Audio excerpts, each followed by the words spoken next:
Thank you for joining me. I'm Alex, and I would like to talk to you about one of Warren Buffett's biggest investments in Berkshire Hathaway, which is Wells Fargo. They do banking, and that's pretty much all they do. There was a huge scandal that broke a couple years ago, maybe even more. Those things tend to drag out. About how they manipulated things and opened accounts for people who didn't want to open accounts and all that kind of thing.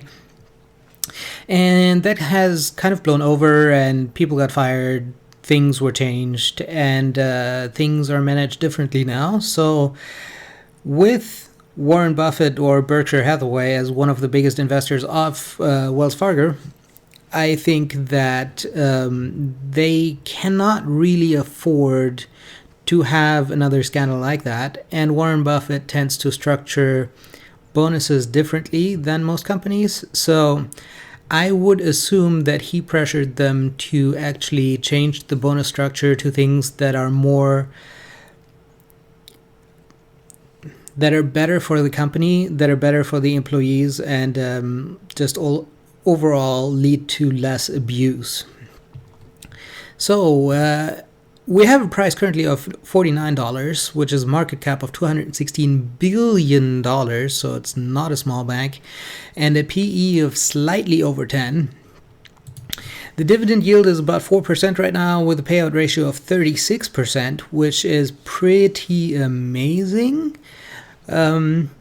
Obviously, PE of 10, dividend yield of 4%, and a payout ratio of 36%. Those are pretty nice numbers. So revenue $86 billion, slightly down. Earnings $22 billion, ever so slightly up. I would call that even. Total assets $1.9 trillion. They basically have a Microsoft, a Facebook, and an Amazon as assets. Also as liabilities, though, I guess it kind of evens out. So total liabilities $1.7 trillion. So total stockholders' equity of $196 billion, which is ever so slightly down. Now, I changed my wording there a little bit because Yahoo Finance changed their wording there, and I don't want to use inaccurate terms for numbers that I don't completely understand. Total stockholders' equity is something that's easily understood. The total net assets is kind of something that I didn't quite understand, but total assets slightly down. So what to make of all of this? Obviously, PE of 10 is pretty amazing. And especially for banking stock, I know I looked at one a while ago. I don't know what that was. Bank of America is what that was. And I seem to remember that their PE was a lot higher than that. And the dividend yield, pretty sure it was lower. So Wells Fargo obviously lost a lot of goodwill, lost a lot of money during that whole scandal. And I think with the current numbers that they have, it's definitely a buy for most people. Dividend yield of 4% is not too shabby, even for a dividend investor. Seeing how the balance sheet is amazing, the stock is very safe. The PE is reasonably low. So even for a dividend investor, I think that's a stock that you should get into, especially if you want to diversify from, other sectors of the stock market, like, medicine or tech or whatever else you might have.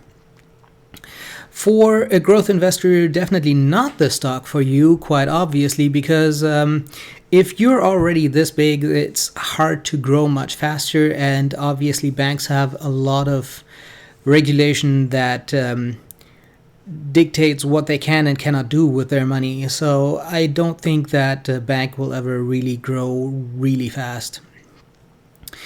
So for a value investor, I think that with a PE of 10, slightly above 10, I think it's 10.13 or something like that, a dividend yield of 4% with a low payout ratio, an amazing balance sheet, I think it's definitely a buy.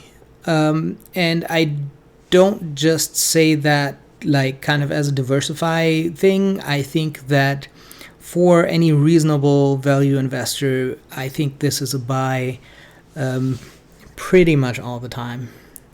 If you see a stock with these kinds of numbers, just gonna have to invest some money into there and see where it goes in the next few years. That's it for me for today. If you liked this video and you haven't already, make sure to subscribe. I'm coming out with more videos every day before market open. I hope you have a successful day.